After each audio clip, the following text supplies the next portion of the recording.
सारा सामान समेटकर क्यों जा रही हो? सरला ने बेटी की आंखों में देखते हुए बड़ी ही सरलता से पूछ लिया। मुझे पता था कि आप यह सवाल करेंगी, सोना ने बड़ी ही बेपरवाही से कहा और अपने सामान रखने लगी। तो सरला से रहा ना गया और वह बिफर पड़ी। नौकरी लगी है, शादी थोड़े ही कर रही हो जो ऐसे विदा ले रही हो।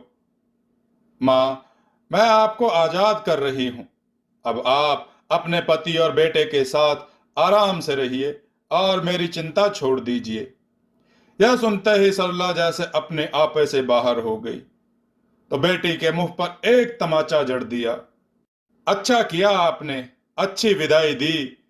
एक बात आपको बताऊं कि यह नौकरी तो महज बहाना है। मुझे आप सबसे दूर जाना है। और वह सुबकने लगी। सोना सरला के पहले पति की बेटी थी। वह शादी के पहले महीने ही गर्भ में रह गई थी। किसी तरह वहां शादी के 5 महीने निकाले। रोज के लड़ाई व शारीरिक यातनाओं से परेशान होकर आखिरकार सरला ने तलाक ले लिया। पर बच्चा पेट में था तो उसे तो जन्म देना ही था। समय पूरा होते ही नन्ही बच्ची दुनिया में आ गई। नए नक्श से तो एकदम विदेशी सी दिखती। ना तो वह मां की परछाई थी और ना ही अपने पिता की। पूर्व पति को भी इस बच्ची से कोई लेना देना ना था। खैर, नानी ने ही पाल पोस कर बड़ा किया। और अब जबकि वह भी कोरोना की शिकार होकर चल बसी तो सोना का मन पूरी तरह भर गया। मां के साथ रहने आई तो दिल ही न लगा। उसकी पढ़ाई पूरी हो चुकी थी। असिस्टेंट प्रोफेसर के पद पर ज्वाइन करने के लिए घर छोड़कर जाने लगी। बेटा, तुम्हारे लिए मैंने क्या क्या नहीं किया और तुम इसका ये सिला दे रही हो। क्या किया मां? सारी उम्र अपनी ममता से महरूम रखा, नानी के पास छोड़ दिया। एक तरह से अच्छा ही किया। अपने पति व बेटे के आगे मुझे पराया ही पाती होगी, तभी तो तुम ऐसा कर पाई। यह तुम क्या कह रही हो? मैंने तो तुम्हारी सुरक्षा को देखते हुए। अच्छा, अगर मैं आपकी दूसरी शादी के बाद जन्म लेती तो भी मुझे नानी के पास छोड़ देती। इस घर गृहस्थी में आने जाने वालों के सवाल जवाब से तुम्हें दूर रखना चाहा। मुझसे गलती हो गई। आपने मुझे जन्म दिया था, आप मुझे साथ रख सकती थी। लोग 2 दिन बोलते और तीसरे दिन चुप हो जाते। मैं आपसे ऐसा क्या मांग रही थी? अपना हक ही ना, कुछ ज्यादा तो नहीं चाहा। रुपए पैसे नहीं, बल्कि आपकी ममता की चाह थी जो आपके पास थी, पर मेरे लिए नहीं, बल्कि अपने बेटे के लिए थी। आप जी भरकर उस पर लुटाती रही और मैं दूर खड़ी आपके प्यार के लिए तरसती रही। क्या इस बात का जवाब है आपके पास? सरला के पास कोई जवाब ना था। उससे बेटी की अनदेखी हो गई थी। मां बेटी तो साथ ही रह रहे थे, पर दूर के रिश्ते से उसकी दूसरी शादी का रिश्ता आया तो मां ने समझा बुझाकर उसे ब्याह के लिए राजी करा लिया। वह सोना को गोद में लेकर विदा तो हुई, पर उसकी सास उसे स्वीकार ना कर सकी। अपनी बेटी के प्रति उनके नजरिए को पहचान कर ही सरला ने उसे वापस मायके पहुंचा दिया था। ऐसा ना था कि उसे बेटी से प्यार ना था। एक मां का मन कचोटता तो था ही, फिर भी उसे विश्वास था कि वह नानी के साथ सुरक्षित है। बीच बीच में आकर मिलती। निकलते वक्त बेटी की सूनी आंखों को देखती हुई उसका मन भी तार तार हो जाता। पर क्या करती, मन को मजबूत कर पति व बेटे में ही मन लगाने लगी। जबकि मां के साथ पिता और बच्चे को देख सोना ईर्ष्या से भर उठती थी। पर क्या करती, उसे पता था कि उसके पिता यानी मां के पहले पति ने जो कुछ किया था वह उसी का खामियाजा भुगत रही थी। जैसे जैसे बड़ी होती गई, नानी ने सब कुछ बता दिया था।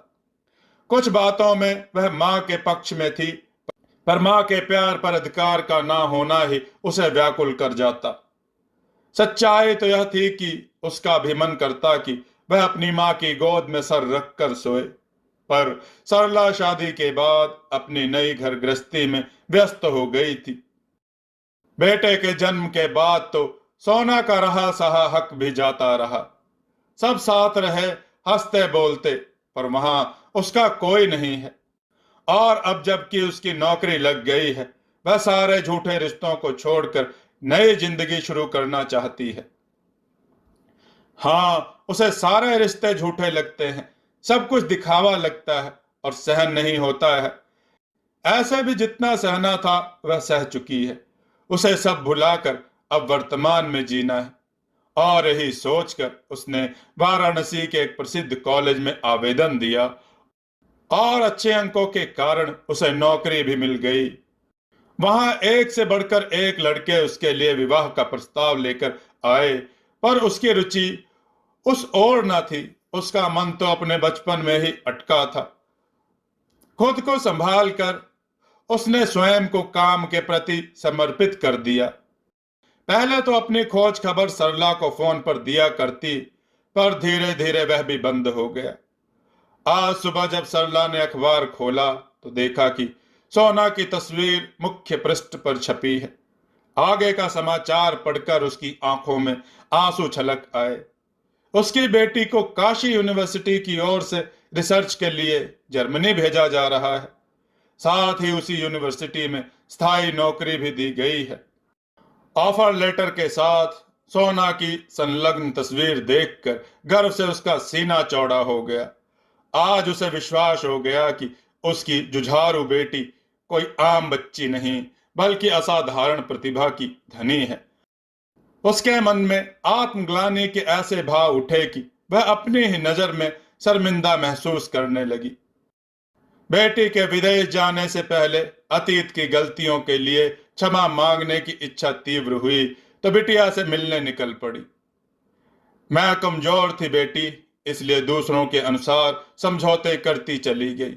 मुझे माफ कर दे मेरी बच्ची। आपका अपना परिवार था जहां मेरा अपना कोई भी नहीं था। शायद इसी एहसास ने मुझे इन किताबों में डुबो दिया। और देखो ना, आज इनके बदौलत ही आप मुझे वापस मिल गए। सोना बाहें फैलाए राह देख रही थी। मेरे बच्चे, मुझे तुम पर गर्व है। सीने से लगाकर इतना ही कहा, पर बरसों के जज्बात और आंसू दोनों को भिगो गए और यह महसूस हुआ सच्चा सुख मोहब्बत में है, ना कि नफरत में। असली राहत तो अपनों से मिलकर ही महसूस होता है, और माँ बेटी के रिश्ते से बढ़कर तो कुछ भी नहीं। एक खूबसूरत रिश्ता जो मलिन हो चला था, वह नफरत की आग बुझते ही चमक उठा। आपसी भाव बदल गए। जिन लोगों में उसे झूठ दिखता था वह सच्चा स्नेह नजर आने लगा। अतीत का दर्द कम हुआ तो राहत पाकर सोना ने अपने कदम स्वर्णिम भविष्य की ओर बढ़ा लिए।